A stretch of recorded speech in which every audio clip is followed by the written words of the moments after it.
Good evening. The heads of the 6 largest energy companies were grilled by MPs today, demanding to know how they could justify their recent price hikes.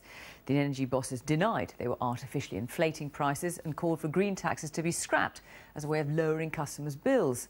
4 of the energy companies have announced average price rises of 9.1%. That takes the average dual fuel bill to more than £1,400 a year. Our industry correspondent, John Moylan, has the details. Are energy bills fair? Do we get a good deal? Or are the big 6 firms ripping off consumers?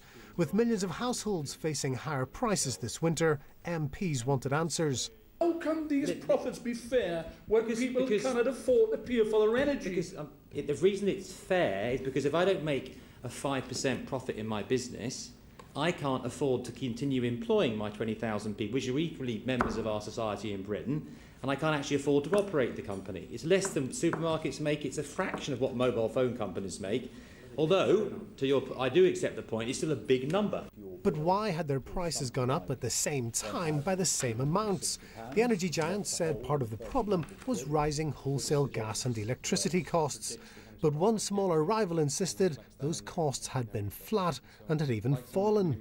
I've been somewhat confused by looking at the explanations for the price rises in the past 3 or 4 weeks from some of our competitors, because we don't see nearly the same impact, especially on wholesale commodity costs. Wholesale prices make up half our energy bill. The industry regulator says it accounts for around £610 of an average annual dual fuel bill. But it claims that these costs are up just 1.7% over the past year. Now, the firms disagree. They say they've seen price rises of between 4 and 8%, and they claim Ofgem's figures are flawed. The firms also blame the government's social and green policies for pushing up bills. They claim it would be fairer for consumers if some of that was paid through the tax system. It should be out of the bill completely and put into general taxation. I actually agree with that. It is a regressive poll tax, stealth poll tax essentially. If they are lifted, will you pass on the saving that you incur in total to your customers? Yes, unquestionably yes. Yes.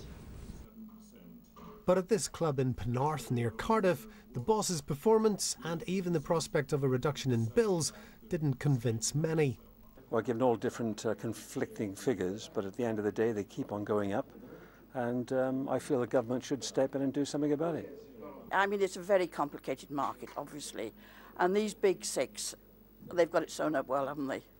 Some of the firms accept they're not trusted by customers. Today, one even called for a Competition Commission inquiry. The spotlight on the big 6 firms shows no sign of fading away.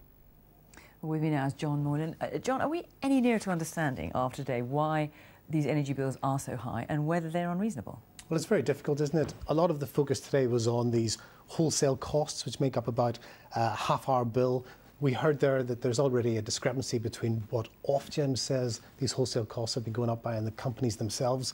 And today we had this little small player, OVO Energy, say, I don't really recognise the numbers that the big companies are talking about. I thought that was a very damaging exchange, and it gives more evidence to those who say that we need more transparency in this whole industry. I mean, the firms did land some punches in all of this. They did get across the fact that they invest a lot and that many of the costs that they experience are outside of their control. And they did highlight the role of these government green and social tariffs. Of course, the Prime Minister has said he wants to roll back some of those tariffs, and today we heard, which is good news for all of us, that they will go ahead and try and pass those cost savings on to customers as and when that happens. But as a result of today, I mean, would we say that the reputation of the industry is enhanced? I think it's hard to draw that conclusion, and perhaps that's why we heard one of the big players here, the boss of E.ON, writing to the Prime Minister, calling for a full Competition Commission inquiry into the sector with everything that would entail. I think it tells you how much some of the firms now want politics to be taken out of this whole debate so that they can start the process of starting to re-establish trust with their customers. OK, John, thank you.